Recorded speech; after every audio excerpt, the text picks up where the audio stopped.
I'm going to talk to you about some tools that Google has that are free online and that can help you with your data-driven storytelling. So I'm going to start with some facts about data journalism in general. Then I'm going to show you some tools for research and then some tools for data visualization. So it's not very high profile. All the tools are available for free online for everyone. Especially for journalists, because if you want to use them commercially, in some cases there might be some obstacles, but I'm going to mention that with each tool. And they're quite easy to manage. I mean, you can learn them usually in a few evenings, so for none of them you require any programming skills or graphic designing skills. So even if you're an entry-level storytelling and have an idea to research and then present your story so that it looks quite decent, you can still do that with all those tools. Just one remark before we start. After this workshop, hopefully, well, maybe not immediately after because there's no Wi-Fi, but in the evening I will share a PDF with all the links to all the tools. On my Twitter, probably, and I'll try to send it to the organizers. If you don't get it, you'll feel free to shoot me an email, just not immediately after the workshop, because I'll not be able to do that. And my Twitter is just before the email. So I promised you during yesterday's short speech, when I presented the voice typing tool, that I'm going to show it to you live. How does it work? And I'm going to do so. Just to remind you, it's the tool to help with the most boring task, especially in journalism, which is transcribing interviews. Right. And hopefully the Wi-Fi will stick with us. So the way it works, you open a new Google Doc, which is a free equivalent to Microsoft Word, and it's a new feature. When you go to your browser, you can just type in doc, I think. No, you can just type in new.docs. Oh no, sorry, it's the other way around. Docs.new. And that should open a new Google document, hopefully. Yes. I'm sorry? Will it work on the mobile version of the Voice typing? No, voice typing doesn't work on the mobile yet. But what you can do, I think you can, on your browser in your mobile, you can just request the desktop site, and then I think it will work. And another remark, it works on Chrome browser, so if you use Safari or Firefox, this feature won't work. So you open a Google Doc. I'm going to make it a bit, the font a bit larger. Right, so you can write anything you want, and it's going to save automatically to the cloud. If you want to launch voice typing, you go to Tools, and then you select Voice Typing. And here, after clicking on the microphone, the tool should transcribe more or less what I'm saying right now. So it's the tall ship. It's quite loud here, so it's not easy.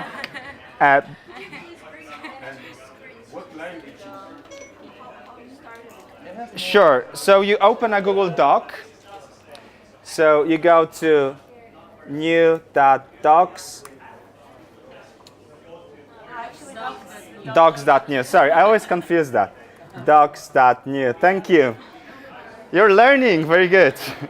Docs.new. You pull up a new Google Doc, or you can just open it from your Google Drive. Then you go to Tools, Voice Typing, and let's search for another language. So there's a lot of languages, and I think, right, which is this Georgian? Yes. So my Georgian skills are improving. Click on Georgian. Can I ask a volunteer? Who here speaks Georgian? Do you speak Georgian? Okay. Can you? Yeah, so there's microphone somewhere here. Can you say, after I click on the microphone, so I haven't tested it, let's see how it works. After I click on the microphone, can you say how great the Datafest event is here, and you couldn't be happier than being here, something like that. Basically say something nice, please. Okay, go.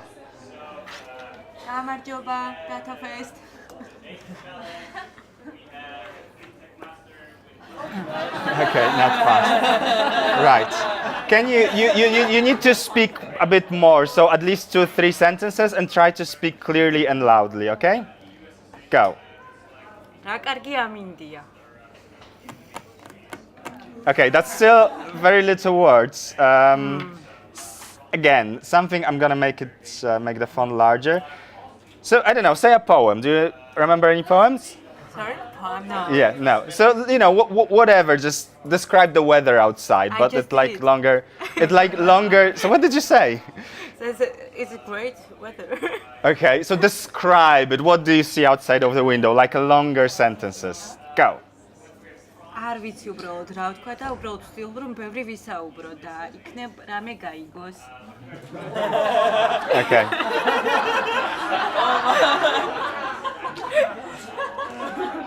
So I have no idea if it's accurate.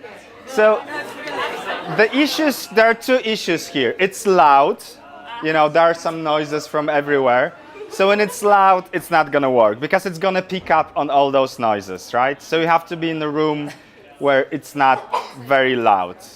So that's one issue, and that yes. Does the accuracy depend on the language? For No. example, maybe English will be better than Georgian. So I thought that would be the case, but I tested this tool in English, in Polish, in Greek, Bulgarian, Serbian, Georgian now, but it didn't really work out. So a lot of other quite niche languages, and it worked really, really well, usually 95 to 98% accuracy.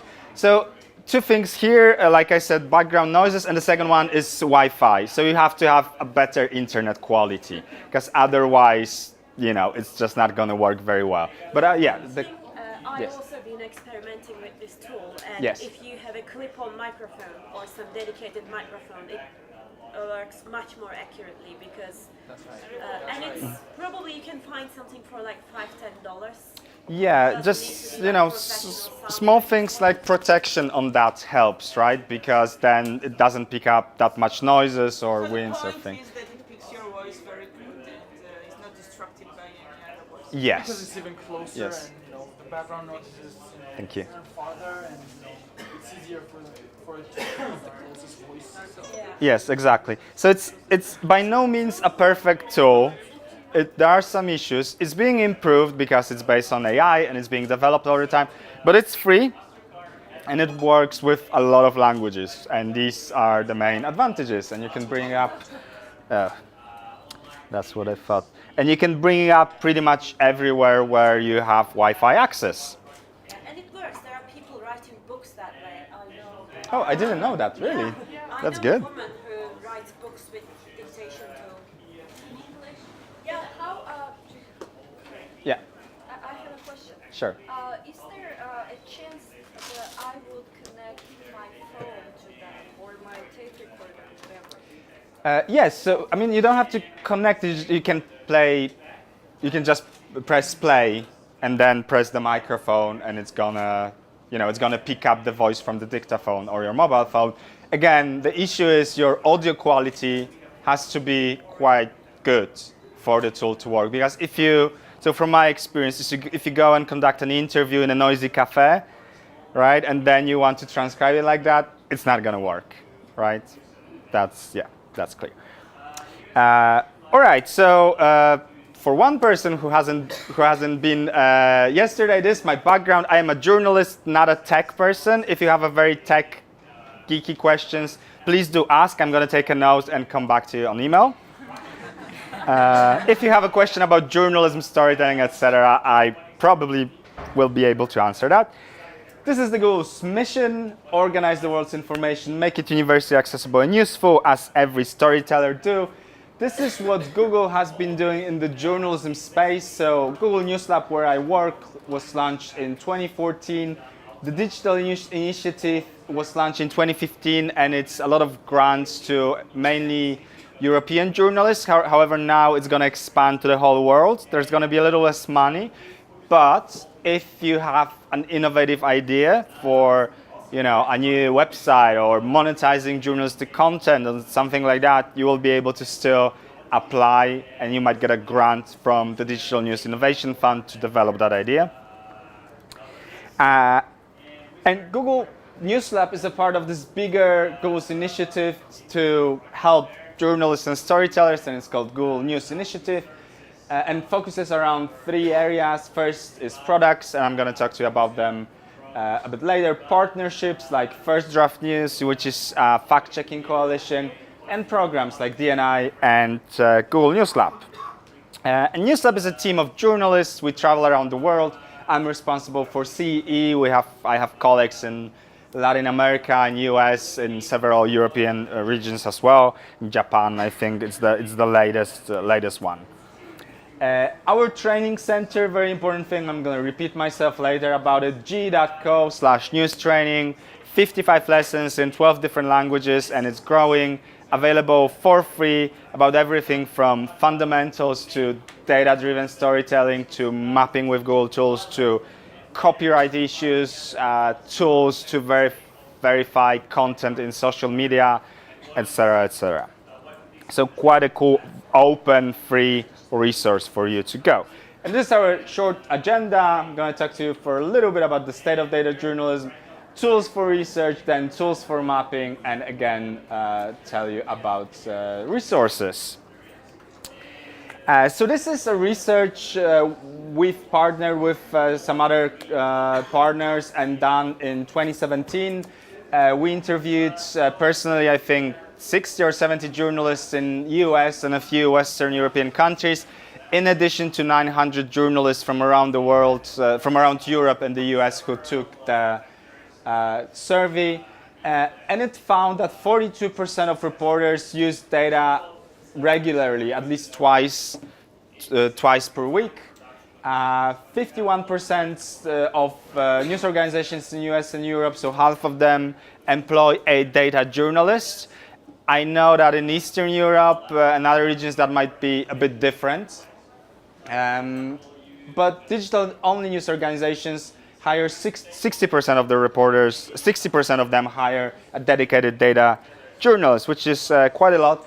20% of newsrooms build their own in-house data visualization tool, which is, it's not a bad thing. You can build your own tool, you can use the open source one, you can pay, there are a lot of, or you can use the mix of free, there are a lot of solutions to that. 53% of journalists, only 53 actually, say that data-driven storytelling is a specialty skills and it requires extensive training. So for me, it's striking that another 50% thinks that it doesn't require extensive training, which is a bit weird. I don't know, maybe they're just very good and data savvy, but this is more important. So more than half of all the surveyed journalists think the organizations should use more data in the reporting, which is great because that gives all of us, an edge, an opportunity. It's something trendy in the space. So from something called the School of Data, we took this data pipeline, how you work with data as a storyteller. So first you have to define what kind of data you're after, find the data, then get it, because finding is not the same as getting the data. So you have to scrape it, for instance, or you have a PDF full of data, how to get it from there. You have to OCR it or something. Verify it, so make sure it's a credible data. Then clean it, so make sure it's consistent, right? Analyze it, and then the last bit is presenting it. I'm not going to go through all of those steps just because we're short of time. Right, so this is what I just said. And for each of these steps, Google has a tool, right? So for instance, to define, you can use Google Search or Google Trends, which I'm going to show you. You can, the same about finding, getting the data. You can use a variety of Google Chrome plugins again, or trends. Again, some of the tools are very versatile, so you can use them at each step of the way. Then obviously verifying it, cleaning it with something like Google Refine, analyzing, and then finally presenting it. So I'm going to show you a few tools that are the most versatile, and hopefully we'll be able to cover each of the steps. If we're not, I'm going to send you that kind of extensive list and share it with you, so you can then follow through at home or at work. So starting very quickly with research. If you want to know how Google Search works exactly, I could recommend you those two websites, so how search works and power searching with Google.com. And you can go really in depth about the whole philosophy of the search algorithm in Google. So it is a bit geeky and it's a lot of material and some of it is very boring, at least for me. But you know, if you're interested, why not? Advanced search is a very powerful tool, and I've visited around 100 of newsrooms in CE during the last year, and it's stunning how little journalists know about advanced search. So how they have no idea about search modifiers, for instance. So you know, something like searching for a phrase and then excluding certain words, or searching within a specific website, or searching for cached version of the website, or searching for a specific file type. 90% of journalists don't know it. So just two quick examples for that. If you're looking for some data on car accidents, it's really easier just to put in car accidents, maybe then a country and a year, file type XLS or CSV, and then Google will show you only XLS files with that data. So they are readily available data sets and you can use them right away, right? You don't have to, you know, scrape it from PDF or from elsewhere.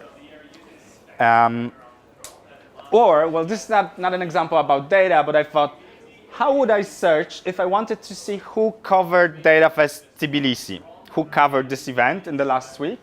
So I typed in Datafest Tbilisi, and I excluded a few sites. So I put in -site : Datafest GE, because that's what, you know, Datafest is writing about themselves. We're not interested in that. I excluded Twitter because it's social media, and Facebook. And then I went to tools and just checked over past week. And then, as you can see, we have a lot of YouTube videos, a lot of other like Deutsche Welle blogs, things published 15 hours ago or 2 days ago. So it's a really cool tool to see the coverage. So you can, you know, mix and match all the search modifiers you have. And I'm gonna also, in the PDF I'm gonna share a complete list of all the search modifiers that are available in Google. And once you learn them, well, you don't have to learn all because there's a lot of them. But once you learn all the basic ones, right? So, you know, even searching within a specific website or file type, that really makes it a long way. And by the way, if you're looking for a few specific file types, you're not limited to one. What you can do, you can search for gerrymandering, file type XLS, and then type in OR with capital letters, and again, file type CSV. And then Google will search at once for either CSV or XLS files. So tricks like that save you a lot of time. Google Scholar is another tool I find very handy. So it's basically a Google search for scholarly and academic papers. So some of you might have used it already. And I'm sure, I know that journals don't use it enough. And you know, you can search for all the search modifiers here work. You can set up alerts, which work in Scholar only. So the same alerts that you would set up for Google search, you can set up for academic papers. So if you're interested in air pollution, someone was talking about air pollution yesterday, in Tbilisi, you can set up an alert, air pollution Tbilisi, go to create alert, and each time there is an academic paper published about air pollution in Tbilisi, you will get notified without really doing a lot. Google Dataset Search is, I thought it's a quite new tool, but apparently it's been in beta for some time. g.co/dataset search. So if you go to this website, you input any kind of query like daily weather, and this tool recognizes tabular data online, and it searches only for databases. So it's also a good resource if you are a data nerd and want to find something very quickly. And it has data from all around the world. I haven't really checked if there's, well, and I'm not really able to with the language to see how many data sets are there in Georgian, but I know there are some in Polish or Czech. And I think if there is something in Polish and Czech, I'm pretty sure there should be something in Georgian as well. Public Data Explorer is another very cool tool, and hopefully I will be able to show it to you live. So say we're searching for for an information like population in Georgia, right? So Google search gives you a lot of different resources like Wikipedia, worldometers, etc. But here you see an interactive graph, right? And if you go to it and you click explore more, it's going to take us to the Google Public Data Tool. And Google Public Data Tool is available for statistics suppliers. So for the US, there's a lot of like US Census Bureau and a lot of other bureaus that actually give data to it. For countries like Poland or Georgia, I think it's mainly data from the World Bank or Eurostat, so only international organizations take part in it, and I think it might have something to do with transparency being a bit different, right, in our region. But basically, it's even with data from World Bank, as you can see, there's a lot of very niche data like average precipitation in depth, CO2 emissions, kilograms per whatever, cereal production, electricity consumption, land area, and this is just from environment. There's a lot of other data from economic policy or health. So let's stick with population. We're gonna unclick the world, and then let's find again Georgia. It's loading. Right, Georgia. And let's compare Georgia to a few other countries when it comes to population size. Who should we compare Georgia to? Ukraine. I think this might, let's check. I think Ukraine is slightly bigger, so it doesn't really look well if you compare small and big countries. Moldova, that's probably better. And two others. Belarus. Belarus is also huge. Is it? Let's see. Where is Belarus? Oh, yeah. Belarus, a bit bigger. One more. Kyrgyzstan. Kyrgyz Republic. Okay, and let's do Armenia, and let's stop there. Okay, so let's get rid of Belarus just for the sake so it looks quite readable. So as you can see, I didn't do anything. The tool created a graph for me, right? And it's fully interactive. So I can check the number of people in any given year. You can see the source here, so it's World Bank, when was last updated. You can see the timeline, so you can narrow it down or expand it. And you can choose from, just with one click, from 4 different graph types. This is a line graph. You can choose a bar chart. So this is a lot of countries, but if I go to settings and I unclick show non-selected bars, it will show me only these 4. I can show it on a map, and I can show it like that. And with this, the cool thing is that I can go back to 1960, click play, and we have a little race. Wow, see everyone go, but Kyrgyzstan is really, oh, there you go. Wow, amazing, isn't it? So with population, I was going to say population is not that exciting stat, but it is. But you know, you can do that with GDP or other thing. And the best part of that is any of those graphs you choose, if you click here, you can either copy a link and share it, or copy a piece of code, and embed it into your content management system, and embed it into your website, into your blog for free. Is it possible? Yes, and it's going to be interactive for your readers as well. Is it possible to put it on the Google Docs, not like as a link, but as an image? Yeah, so what in this case you just have to screen grab it and put it as a JPEG, yeah. Have any limitations? For example, 1,000 years on the website, as for example, infogram and data wrapper. Yeah, and this tool is completely free, so I don't think it has any limitations. I mean, maybe if you have like millions of views, but I've never heard of that. No, because infogram or data wrapper, they are commercial products.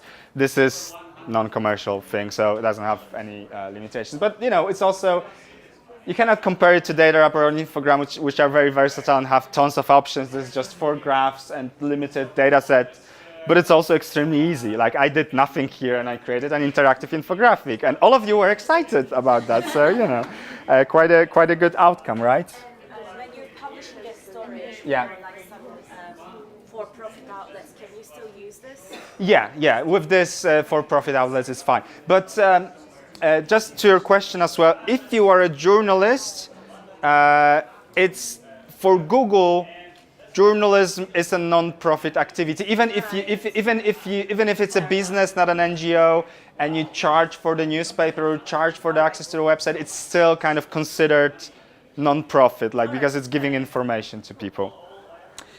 All right.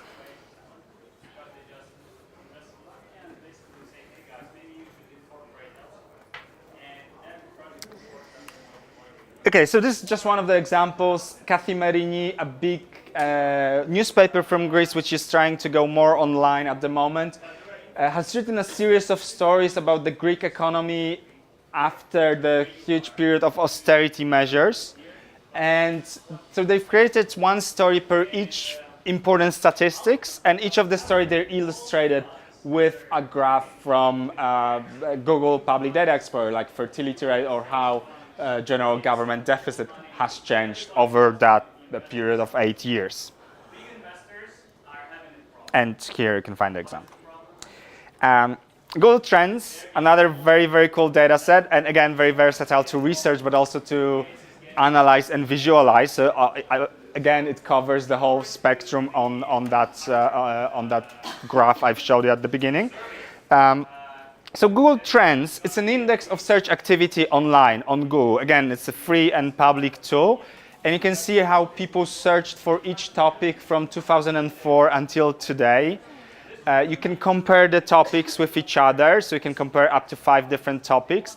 And it's an index, which is important to understand. An index means it won't show you how many thousands or millions of people are searching for a keyword. Instead, it will show you the trend in that. So it will index the number against all the other searches in Google and against the history of that particular search.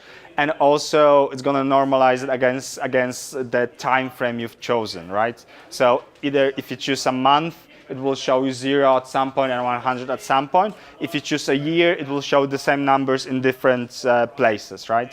And it doesn't give absolute numbers for a variety of reasons. Privacy is one of the reasons, and some commercial sensitivities, I think it's another one. So I think it's the largest database of this kind available. So it draws from 3.5 billion searches a day. So it always takes a sample to create an index. It doesn't take all the data. I don't think that would be possible when it comes to the amount of data. It takes a sample from 3.5 billion searches a day. It's good because people are honest with Google, right? And it's all anonymized. That's another reason why it's an index, not an absolute number. However, here bear in mind that a certain demographics usually use Google search. So it's not like an objective survey, because people who use the internet tend to be quite younger. They tend to be from bigger cities, right? Again, it depends on the country. I don't know what's the penetration of Google search here, but also there are countries where Google has just part of the market, and there are other searches. So you always have to be vary about that. So the last thing about it is immediate. So we can actually see how people in Tbilisi search for some things. So just to show you again this live, we go to google.trends.com/trends, and this is the main website, right? There are some pre-programmed infographics here, but I can enter any search topic here. So for instance, if I enter Tbilisi, I choose capital of Georgia. And it's going to show me how people in the US search. I'm not interested in that. I'm going to go to Georgia. How people in Georgia search for Tbilisi and things connected to Tbilisi over the past 12 months. But what I'm going to do, I'm going to choose only the past day. And this graph doesn't tell us a lot. There's obviously people in Tbilisi search the most for things about Tbilisi, but here where it gets interesting. So here are the related queries. So here are all the queries that has risen the most over the past 24 hours in Georgia, which are related, which people also searched while they were searching for Tbilisi. So what is Roniko? Sunglasses. Okay. So, and breakout means Roniko Tbilisi increased by over 5,000% over the last 24 hours. I don't know why. I mean, it might be a case not a lot of people were searching for it and all of a sudden are, but it's still over 5,000%. It's still substantial. Maybe they have like a sale or something. Maybe I should go. I actually see this one. British Embassy. This, I don't, what does it mean? The third one? Okay. Okay. Oh, Carrefour. Okay. Yota Hotel Telasi, right? So think Terranova, Tbilisi Airport arrivals, like, right? So things like that. So, so you can search for those things. If there is a second round of presidential elections soon, right? Yeah. Right. So I'm gonna go back to that. We're gonna compare the candidates. All right. A few examples. Washington Post 2 years ago, a great story, how brunch became the most delicious and divisive meal in America. Is brunch a thing here? Do people eat brunch or do they just eat breakfast and lunch? They do. Okay. So in the US, from 2004 until 2016, popularity of brunch went up. And those two spikes you see each year, if you go to related queries, you would be able to see that the first one is Easter brunch. And the second one is brunch for Mother's Day. So people take their moms for brunch, which is very cute. And then on the right-hand side, you can see the demographics. You can clearly see that people who search for brunch the most are based in more affluent, more urbanized regions, whereas people in Middle America don't tend to eat breakfast and lunch. And that's the case. I've repeated the same search in some other countries in Central Europe, and that's the same case really. So in Hungary, people from Budapest would search for brunch, and that's pretty much it. Bloomberg did a great job. At the beginning of this year, they analyzed the most popular searches about tech and finance in Bloomberg. So as you can see here, the popularity of Bitcoin in 2017 spiked. Obviously now it's much lower. And they've analyzed topics like bubble and stocks and how the popularity of that increased or decreased over a year. You can see before the elections in the US, the presidential elections 2015, how people search for Clinton and Trump. And you can see that after the start of the election, the gap widened between the two. And the thing about Google Trends, it's not a survey of people's political views.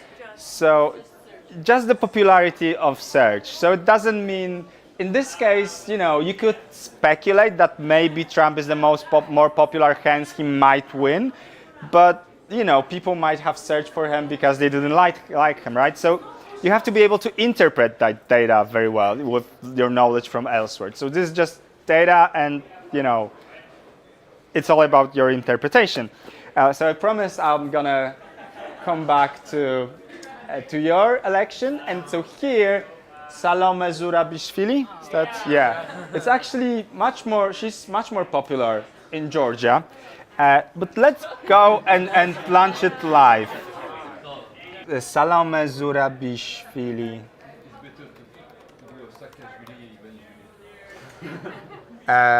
Let's start with those. So this is her, and the other Grigol Vashadze.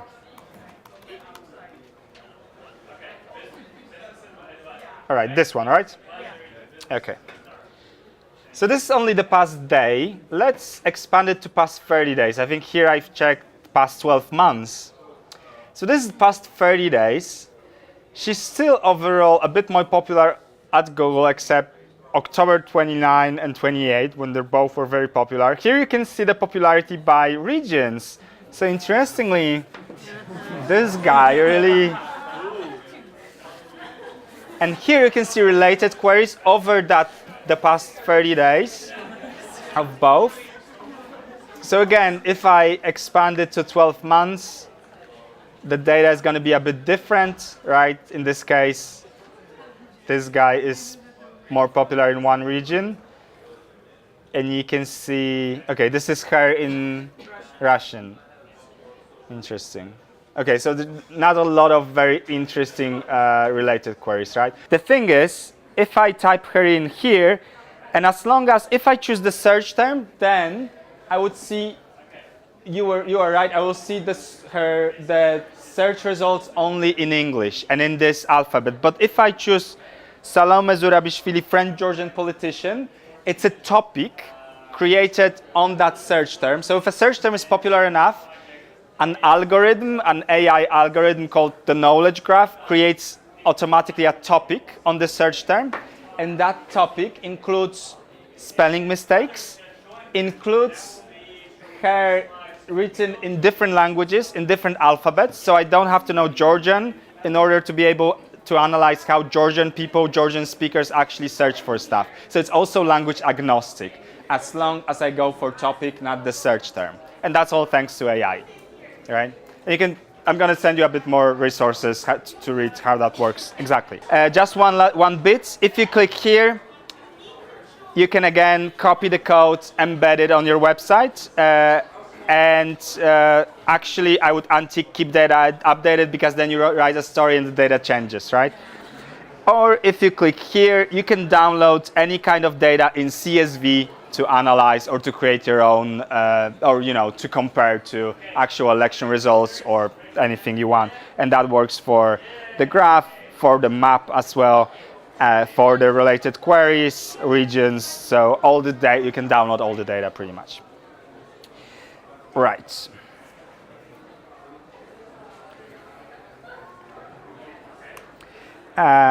So again, this is what I showed. This is Romania, popularity of key political parties. This is Budapest, and I compared popularity of, so the red one is goulash, the blue one is sushi. So overall, goulash obviously is more popular.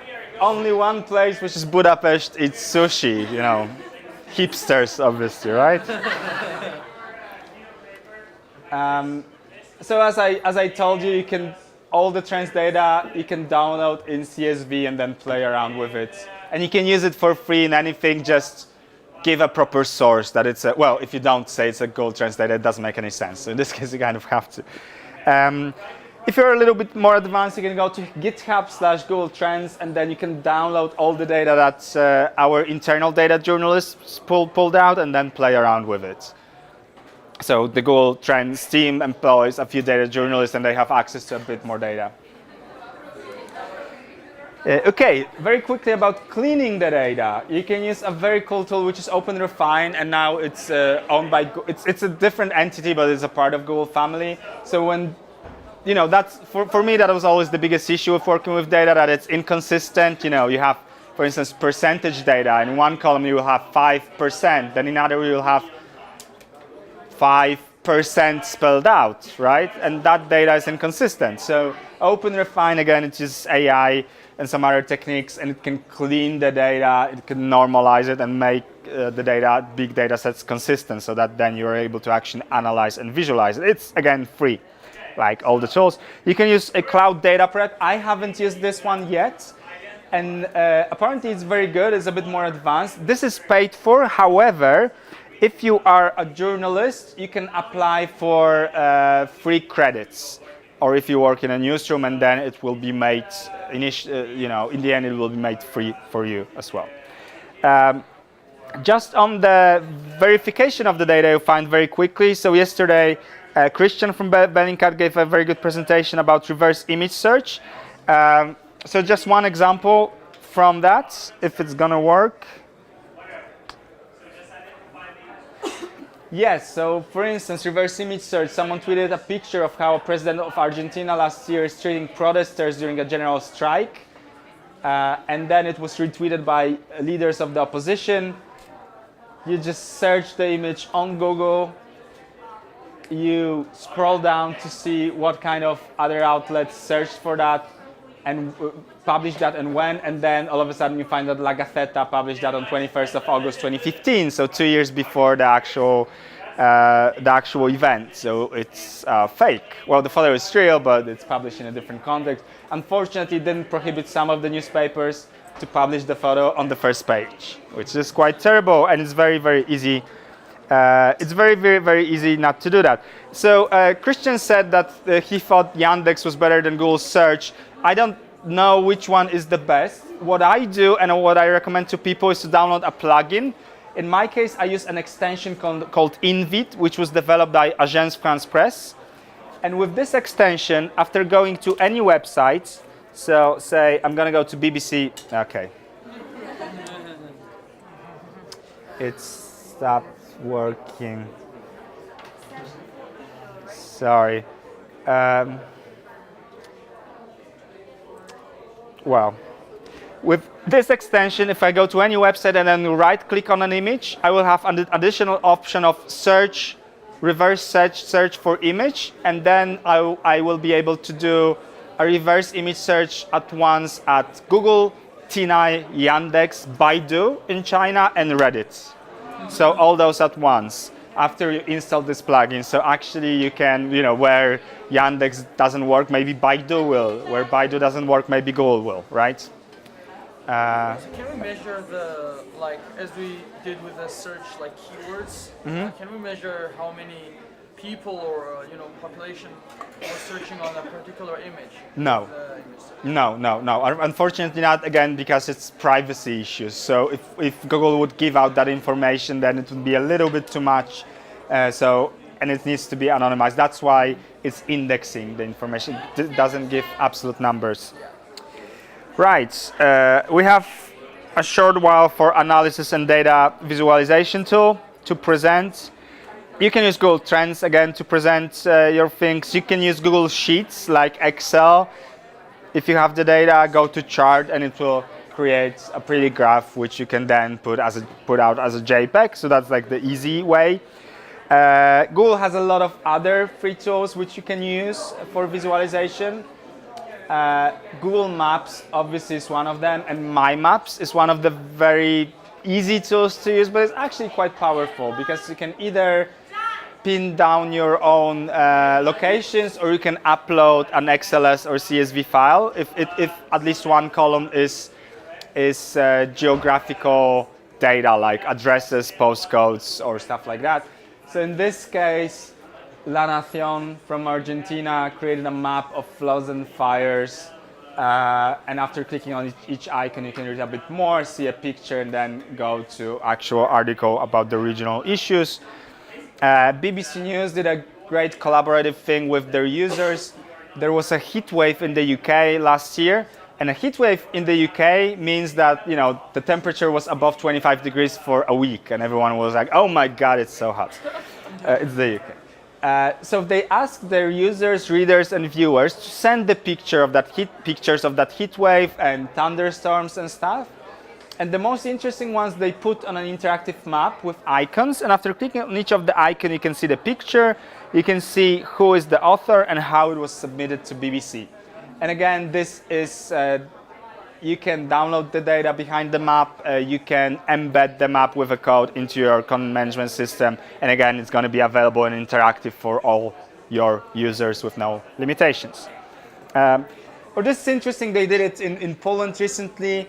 They did a map of all the pedophilia cases in Poland, and they've mapped it, and each icon means something else. So, for instance, red ones means that those are issues described in the media already. Black ones are the ones that actually ended with a prosecution. Gray ones are the ones that are just at the beginning of the whole case, right? So you can also kind of make it different. And it's based on a Google Sheet behind it. So again, very easy but very powerful if you have a good idea. So you can embed the map, you can download the KML and play around with it, or maybe export it to other tool as well. And this is the embed code. It also works on Android, so you can download it from Google Play, and it actually works pretty decently. Google Fusion Tables is another cool tool which I've used quite a lot. It's quite old, but I think it's still quite powerful. So this can also analyze and visualize geographical data, and it works for really big data sets. So even like thousands of records, it will still visualize that. So you can go from a raw spreadsheet to a quite pretty interactive infographic, which then later you can also embed on your website. And this is one of the first attempts by Simon Rogers from The Guardian, who actually now works at Google. Each dot here on this map represents death or a serious injury during a war in Iraq. So this is Baghdad only, so just a small part of the country. The Telegraph did this, I think in 2015, so they analyzed constituencies in the UK and pinned down the ones where usually the incumbent, so historical candidate, wins again, right? This is something from Poland. In Poland, for some reason, there's every year in May, people struggle. If you have a small kid, like 4 or 5 years or something, you struggle to find a place in kindergarten because there's not enough places in kindergartens. So what this regional newspaper from Wrocław in southeastern Poland did, they went on to municipality website, downloaded all the lists of kindergartens, which is updated all the time at the municipal website. They've put it on a map, and then each dot, you can zoom in, click on it, and it tells you the name of the kindergarten, who is it for, address, phone number, and most crucially, how many free spots are left for your child. This is what I did a few years ago. So I've ranked the richest and the poorest municipalities in Poland. There are 2,480 by the forecasted tax income per capita. So hopefully internet is back, or maybe it's not.